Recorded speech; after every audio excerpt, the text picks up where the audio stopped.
Morning. Good morning, sir. Good morning. ये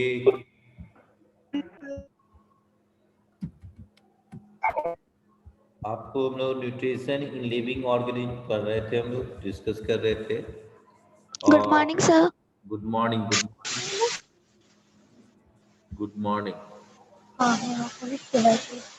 ठीक है, तो उसमें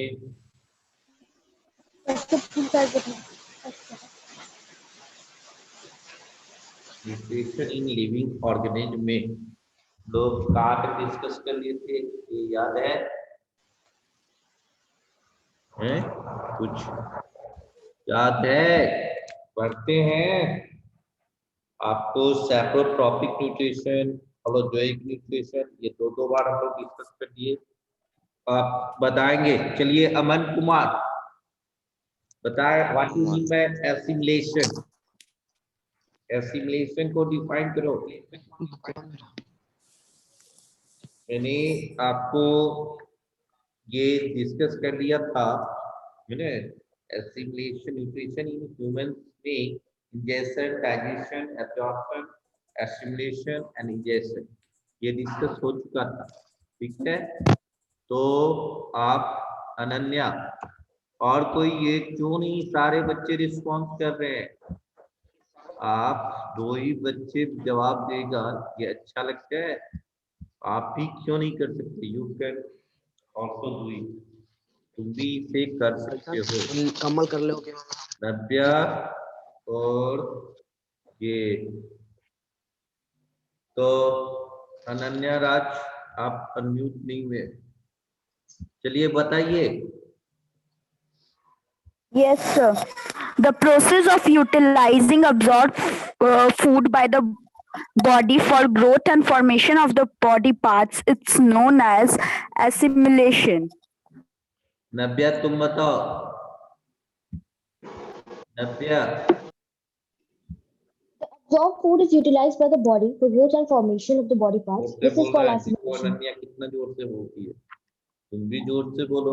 The absorbed food is utilized by the body for growth and formation of the body parts. This process is known as assimilation. ठीक है, तो elementary canals के बारे में आप बताएंगे? एलिमेंट्री, रिया कुमारी। अनन्या, ये और कोई नहीं है। चलो अनन्या तुम ही बताओ, what you mean by elementary? The parts in the body from where food derived for the digestion is called the alimentary canal. Virat Kashyap तुम बोलो, विराट कश्यप बोलोगे? What you mean by alimentary canal? The long muscular tube in the human body through which food pass after its ingestion.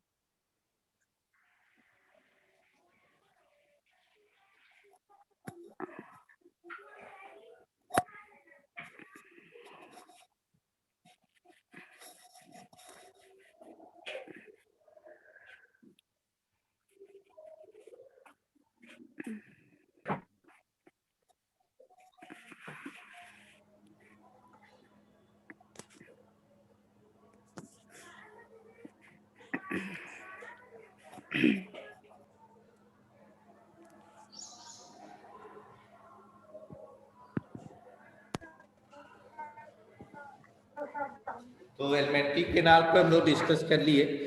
अब हम लोग आते हैं mouth and buccal cavity पर बात करते हैं। माउथ एंड ब्यूकल कैविटी, है ना? तो इसमें आपको ये भी चैप्टर हम लोग 2 टाइम्स डिस्कस कर लिए होंगे या नहीं, तो फर्स्ट टाइम्स तो हो ही गया है। ये कौन आ गया? अक्षिता क्यों रिमूव हो रहा है? गलती से हो गया।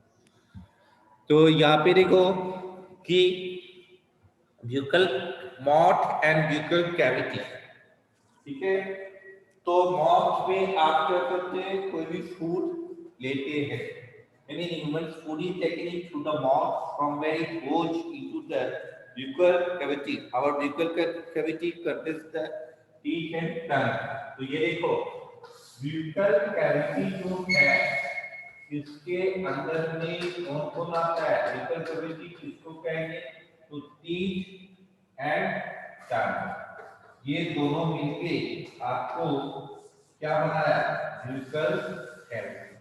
तो आप सबसे पहला इंद्रिय जो फूड करता है वो माउथ में करता है, इसके बाद माउथ के अंदर में ही टीथ है, टंग है, जो उसको जो है छोटे छोटे पीसेज में टुकड़े टुकड़े में कर देता है, ठीक है। तो इस चीजों को ये उसको टीथ और टंग मिलके क्या बनाया, ब्यूकल कैविटी, ठीक है। तो इस केस में आप देखिए कि कहता है एक्टिविटी 1 में कि आप कोई भी चीज, कोई रोटी आप को च्यूइंग कर रहे हैं, ठीक है, उसको थोड़ी देर तक चबाते हैं तो आपको वह मीठा लगने लगता है, क्यों, ये भी आंसर क्वेश्चन पूछा भी था, कहता है chew a piece of bread for 3 to 4 minutes, note the change in taste as you chew it, this, तो इसके टेस्ट में जो चेंजेस आया वह उसके पीछे क्या कारण है, तो कहता है कि जो टंग ब्यूकल कैविटी में आपको टंग से सैलिवा निकला, सैलिवा कंटेन्स डाइजेस्टिव जूस, सैलिवा के में क्या होता है, डाइजेस्टिव जूस होता है जो स्टार्च को वह कन्वर्ट कर देगा, break down starch to form sugar, sugar में वह कन्वर्ट कर देता है ना, और यही हेंस पे स्टार्ची सब्सटेंस है ना, when chewed food some taste sweet, तो यानी आपको जो टीथ है उसमें सैलिवा है, और सैलिवा ये डाइजेस्टिव जूस है जो कन्वर्ट कर दिया स्टार्च, स्टार्च अभी टेस्टलेस है, इसमें कोई टेस्ट नहीं होता है ना, उसको कन्वर्ट कर देगा इसमें शुगर में, यानी टेस्ट फुल हो गया, ये स्टार्च क्या है, टेस्टलेस है, टेस्ट लेस कहलाएगा, है ना। तो स्टार्च जो है आपको टेस्टलेस है, वह कन्वर्टेड इनटू शुगर, और इसी कारण से आपको जो कोई भी ब्रेड है ना कि पीस को आप 3 to 4-5 मिनट्स अगर हम च्यूइंग करते हैं माउथ के अंदर में, ब्यूकल कैविटी के अंदर में, तो वह आपको मीठा, उसके टेस्ट में चेंजेज आ जाता है, मीठा लगता है।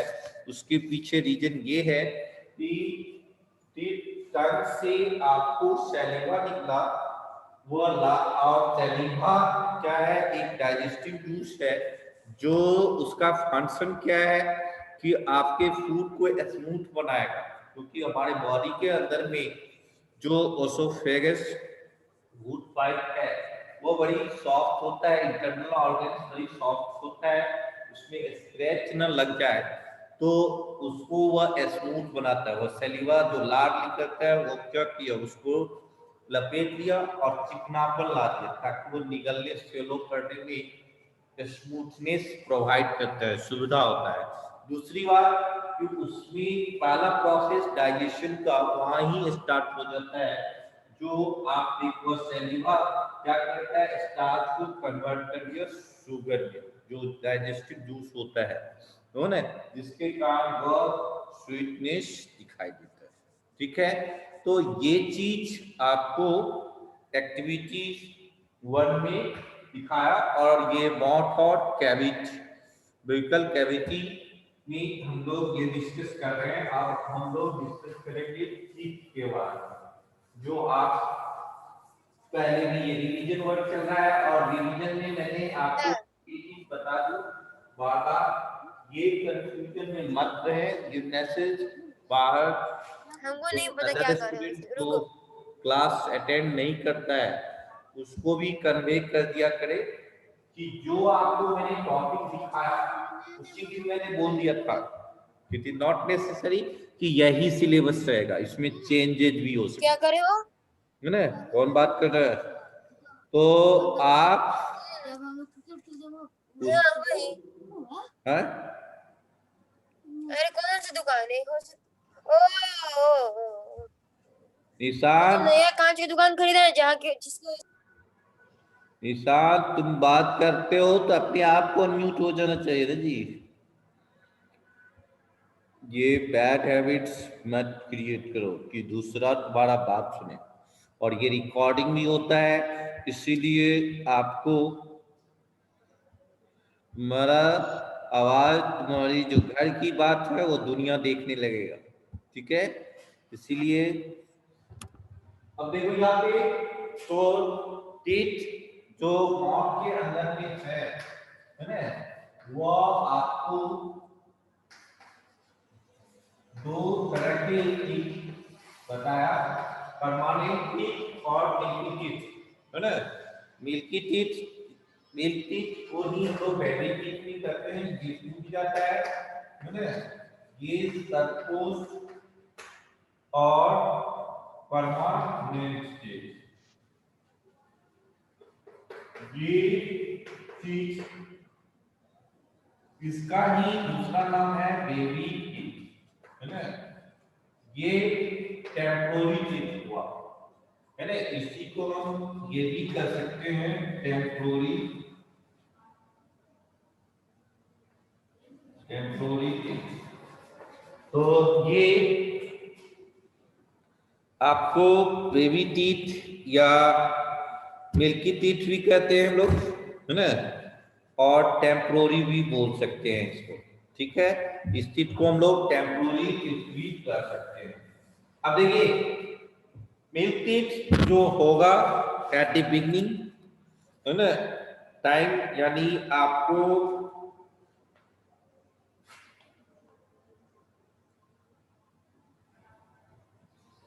सिक्स और 7 मंथ्स यानी बिलो 1 ईयर, ये 6 और 7 मंथ में जो बच्चा रहता है उसकी ड्यूरेशन में ये मिल्की टीथ कम आता है, और ये ब्रेक डाउन होना चालू कर जाएगा जब वो आपको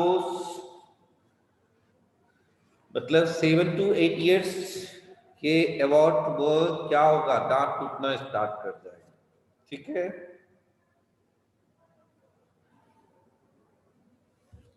तो यानी ये 6 to 7 मंथ में ये आपको 6 या 7 मंथ में दांत आना स्टार्ट करता है मिल्क टीथ, और ये खत्म हो जाता है। जो परमानेंट टीथ है वो आफ्टर 6 ईयर जो है सेकेंड स्टेज जो आएगा, ये परमानेंट टीथ कब आएगा, आफ्टर 6 ईयर। आप देखिए दोनों में फर्क क्या है। ये आपको जन्म लेने के बाद यानी 6 to 7 मंथ्स के अंदर ये दांत आएगी, है ना, और ये दांत टूट भी जाता है 6 इयर्स तक में, ये टूट जाएगा। आफ्टर 6 इयर्स जब जो दांत टूटेगा और नया दांत आएगा, जो नया दांत आया टूटने के बाद उसको हम लोग क्या कहेंगे, परमानेंट टीथ कहेंगे। अब देखिए आफ्टर 6 ईयर जो दांत आया, ये दांत टूटने के बाद एक नया सेट डेवलप किया, तो हम लोग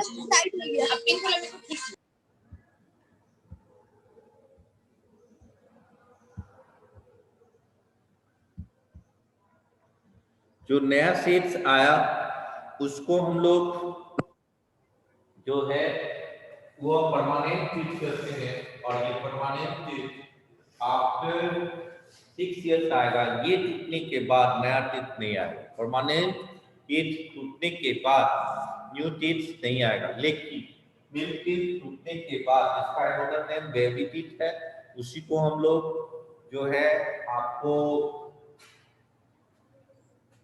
है ना टेम्पोररी टीथ भी कहेंगे, है ना। और ये परमानेंट यानी इसलिए बोल दिया कि उसकी ये बहुत लॉन्ग लाइफ तक चलेगा, और ये टूटने के बाद इनकेस कहीं टूट जाते हो ओल्ड एज में ये टूटेगा 6 इयर्स के बाद। ये 6 इयर्स तक में एक न्यू सेट्स डेवलप कर जाता है जिसको परमानेंट टीथ कहते हैं। तो इसके टूटने, ये ओल्ड ईयर्स में टूटेगा और ये टूटने के बाद नया टीथ नहीं डेवलप करेगा। दोनों में फर्क यही है ने। अब देखिए, यानी मिल टीथ आफ्टर 6 और 7 मंथ्स ग्रो करना स्टार्ट कर देगा। 6 इयर्स के बाद इसका लाइफ साइकिल आप सोच सकते हैं कि 5 इयर्स to 6 इयर्स। और मोहित राज, ये क्या तरीका है जी? मोहित राज,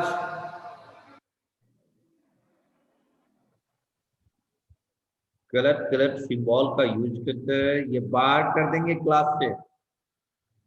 पढ़ा करो, तो पहचान है तुम्हारा फेस तुमको पढ़ाए हुए हैं इसलिए याद है, तो गार्जियंस को फोन चला जाएगा।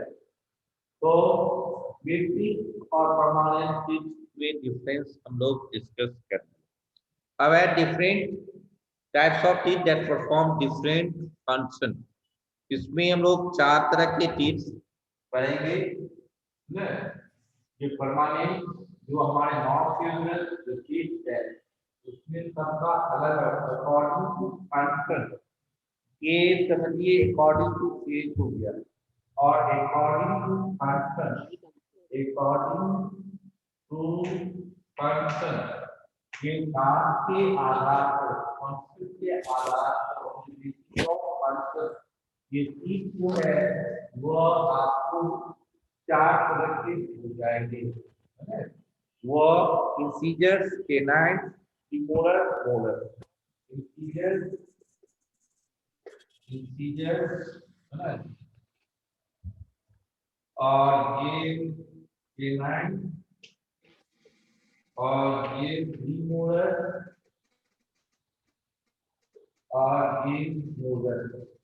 ये 4 तरह के टीथ है, इंसीजर्स, केनाइन्स। अब देखिए इसका इंसीजर्स का यूजेज जो है यूज फॉर कटिंग। ये आपको कटिंग ऑफ फूड में काम करता है, ये काटने और में काम करेगा। और केनाइन जो है चेयरिंग, फाड़ने, चीजें फाड़ने, मांस को चेयरिंग के काम करेगा, नुकीला होगा, ठीक है। और premolars, grinding of food. Premolar और मोलर ये दोनों का काम जो है वो तीसरी का काम है, ग्राइंडिंग ऑफ फूड। दोनों का काम है खाने को, कोई भी चीजों को, है ना, ग्राइंडिंग ऑफ फूड्स में यूज करते हैं, ठीक है। तो आप फिगर्स को अब देखिए, जो आगे वाले जो कोड ठीक होगा, है ना, वो फ्रंटल पार्ट जो होंगे ऑफ द टीथ कोड, वो आपको इंसीजर्स होंगे। और जो दो नुकीला पोर्शन होगा दोनों साइड में, है ना, उसको हम लोग केनाइन करते हैं, जिसका काम है नुकीला चीज रहेगा तभी ना फाड़ने में मदद करेगा। कोई कपड़ा को फाड़ना है तो शार्प, है ना, चीजों की जरूरत पड़ता है, नुकीले चीजों की जरूरत पड़ता है। तो ये केनाइन जो ऊपर में, है ना, आपको देखिए ऊपर के सेट्स और नीचे, यहाँ देखिए 4 ऊपर में है वो और 4 नीचे, यानी 8। ये इंटीजर्स 4 + 4, है ना, इंटीजर्स होंगे। और केनाइन वो आपको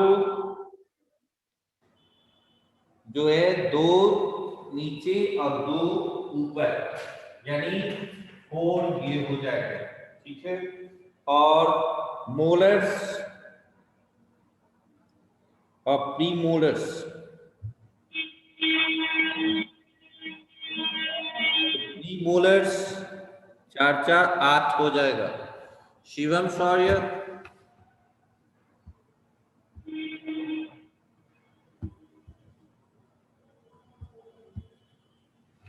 ठीक है। तो ये प्रीमोलर्स जो दिख रहा है 2 2 4 4 प्लस 4 यानी 8 और मोलर्स 3 6 12। अब देखिए कितना होगा 20 और 36 हो गया।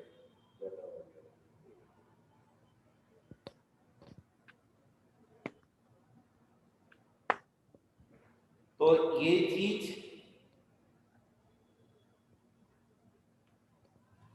32 टीट्स होते हैं टोटल, है ना। तो उसमें आपको ये मान लीजिए 336 यही दो कंपेयर किया जाए तो आपको 12 प्लस 6 18 और 22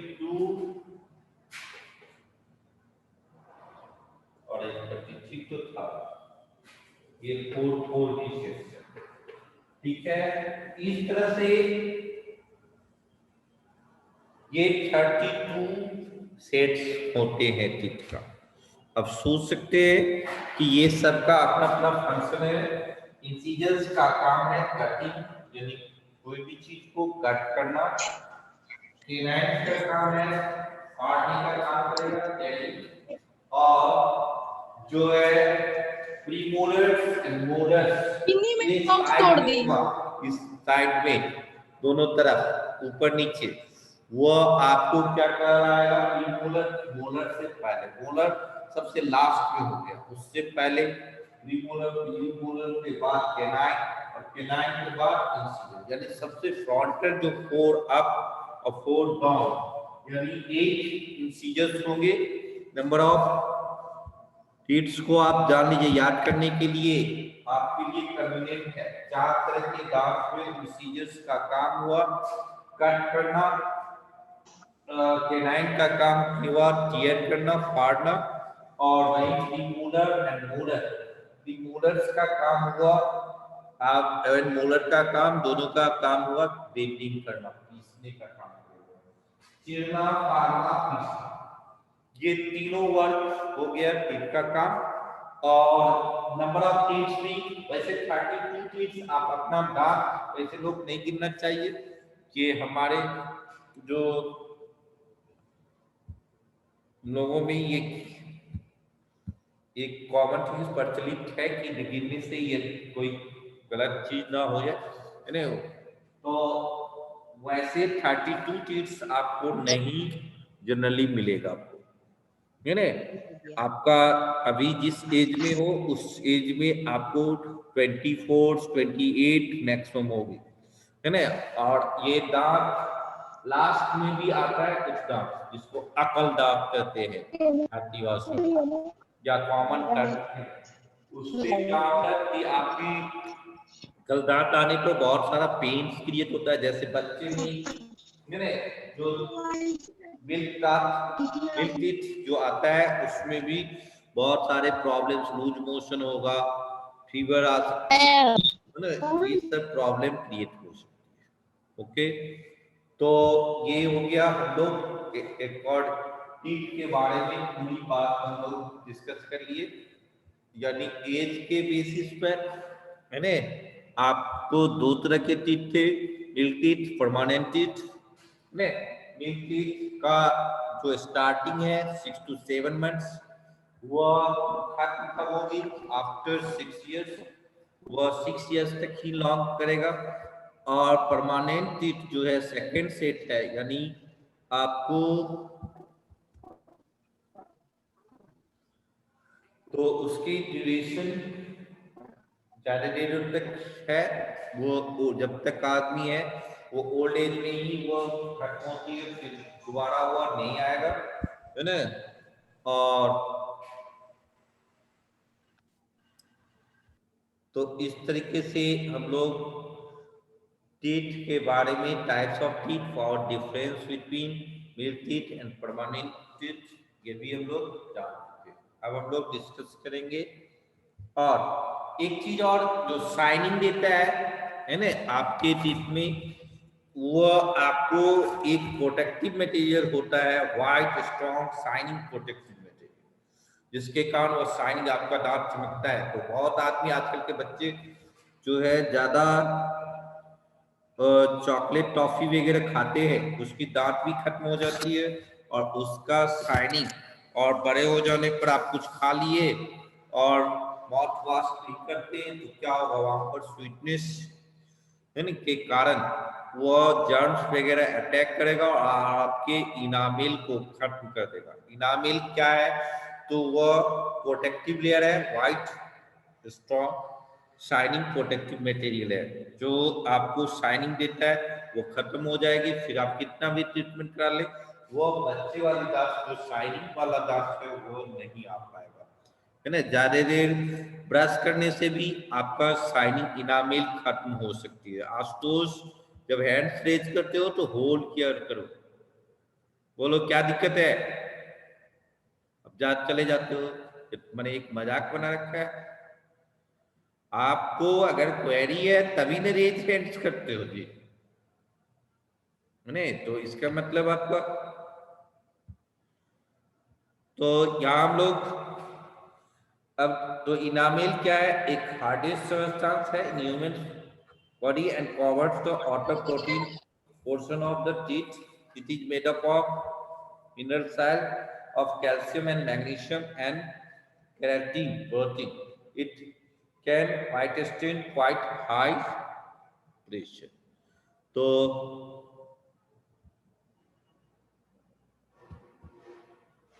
इस तरीके से हम आपको, यानी इनामिल ज्यादा देर तक ब्रश करना भी, जब हम रगड़ रहे हैं आधा घंटा, तो आपकी शाइनिंग खत्म हो सकती है। ब्रश करने का मतलब है कि जो भी मटेरियल, फूड मटेरियल्स वगैरह कहीं फंसा हुआ है तो उसको निकल जाना चाहिए। 2 मिनट के अंदर क्लास खत्म हो जाएगी। शौर्या, ये तुम्हें रिमूव करना है क्या? तो हम लोग अब टंग के बारे में डिस्कस करेंगे। Now we have to discuss about the tongue. tongue क्या है? What is tongue? ठीक है, और इसके लोग, तो ये टंग अपनी किसके अंदर आ गया? न्यूकल कैविटी के अंदर में आ गया, ठीक है। और टंग जो है इसका भी फिगर अब शुरू से प्रीवियस क्लास में भी डिस्कस किए होंगे। तो इसमें भी टेस्ट, जो tongue is muscular organ attached to the floor of the buccal cavity,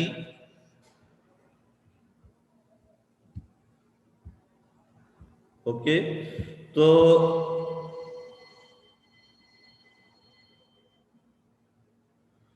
जो बच्चे हैं वो अप डाउन कर रहे हैं, यानी नेटवर्क प्रॉब्लम होगा, अदरवाइज जो भी हो, ठीक है। आप अपने अपनी कॉपी में टंग का पिक्चर्स बनाइए, बुक के देख के।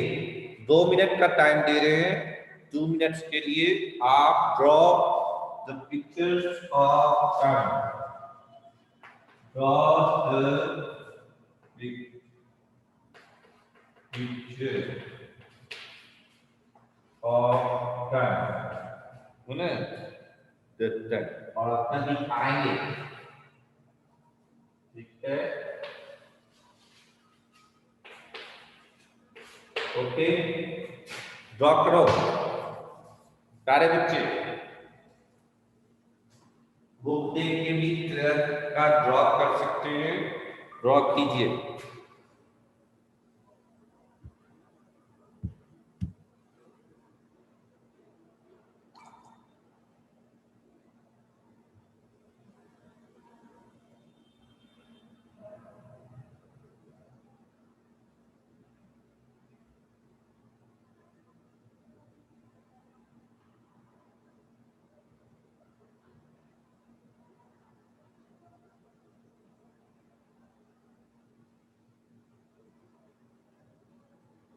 बोलो स्टार्ट, ड्रॉ कर लिया, रेज करो एंड्स को।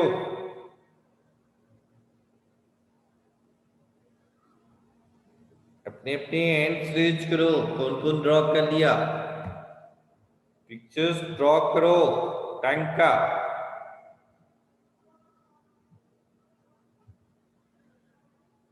क्या हुआ, नहीं कोई सुनाई दे रहा, सुनाई दे रहा है? अभिजीत कुमार,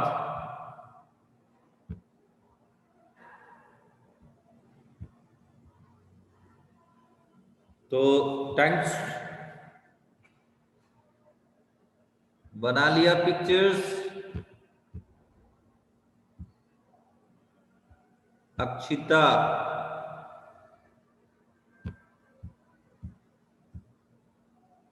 सब छोड़ के भाग गया है। अक्षिता, अंकित आनंद,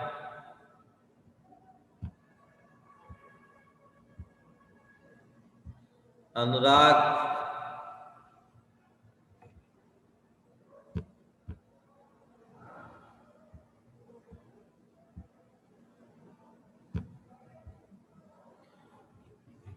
अनुराग,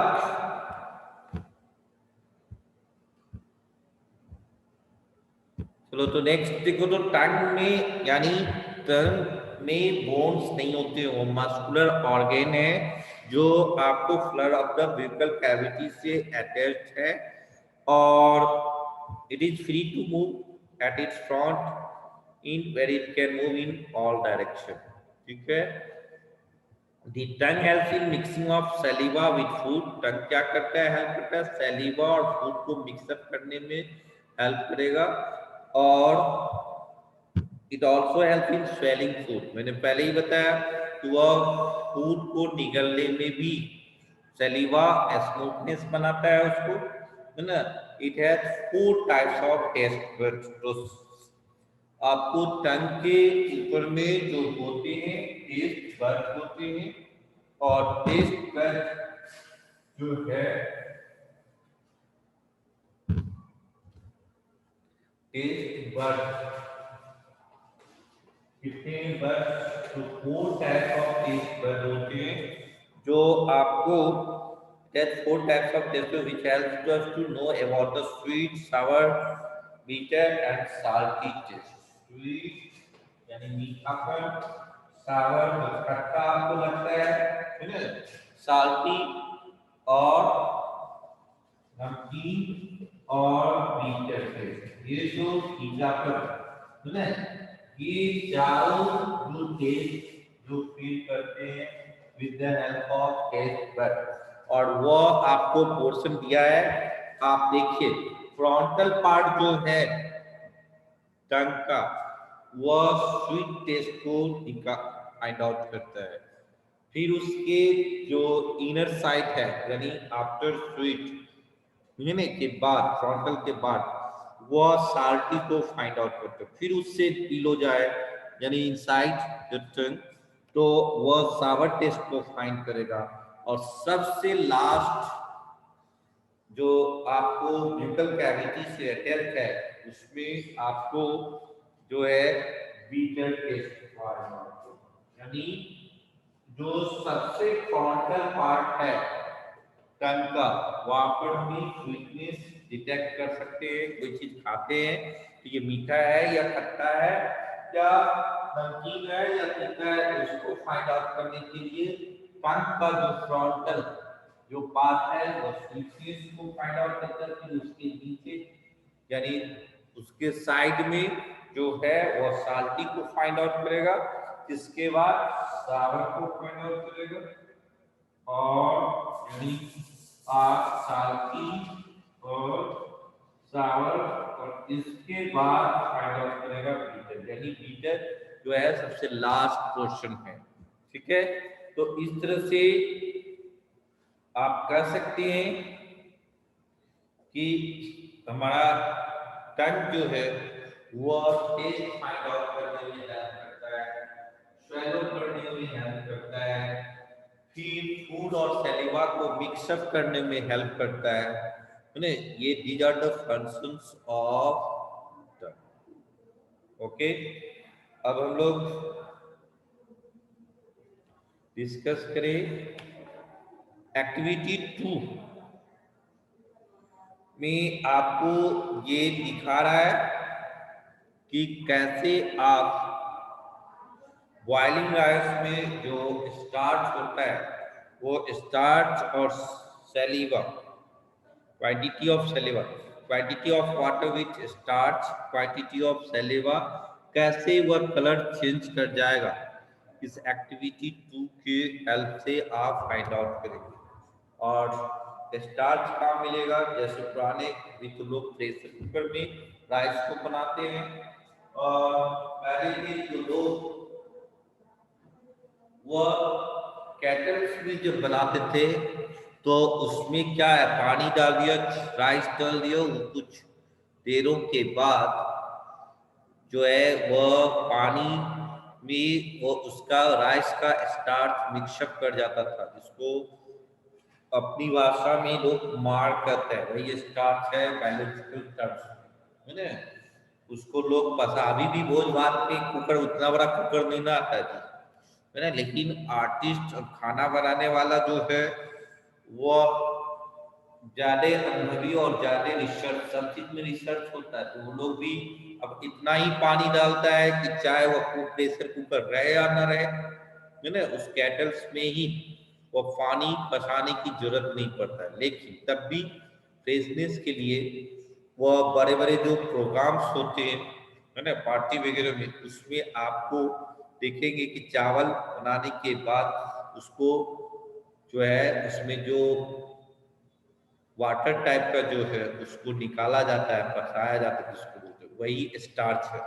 तो वही कहता है कि उसको आप बॉइलिंग राइस से, taking some water that has been obtained after boiling rice, जो राइस को हमने पका रहे थे, है ना, वो बॉइलिंग राइस से जो पानी निकाल रहा है उसमें दिस वाटर है सम स्टार्च, है ना, dissolving it at 2-3 drops of this water to 4 glass ball or a small transparent categories of glasses, categories, and level them ABCD. Added teaspoon of plain water to each ball. Now add a teaspoon of your saliva to ball B. Heat another teaspoon of your saliva over a flame for about 20 seconds. Add to ball C. After about 10 minutes, add 4-5 drops of iodine each ball except ball D. Tablet your observation in of the following. तो देखो कहता है कि आप glass ball ले लो, कटोरी जिसको बोलते हैं, 4 कटोरी ले लिया, 4 कटोरी में आपको जिसमें नेमिंग कर देना है, ये ग्लास बॉल है, उसमें आपने बॉइलिंग वाटर से, जो बॉइलिंग राइस था उससे वाटर निकाल लेना है, सब दे रहा है, यानी वह बात इसको करते हैं, चावल जो उसमें सब में रखें। इसके बाद क्या करना है कि कुछ वाटर मिक्सअप कर देना है, 4 ड्रॉप्स ऑफ वाटर मिक्सअप कर देना है, और फिर सारे में सैलिवा दे देना है, लेकिन एक में बॉल बी में करना है सैलिवा डाल दीजिए, सैलिवा, और इसमें बॉल सी में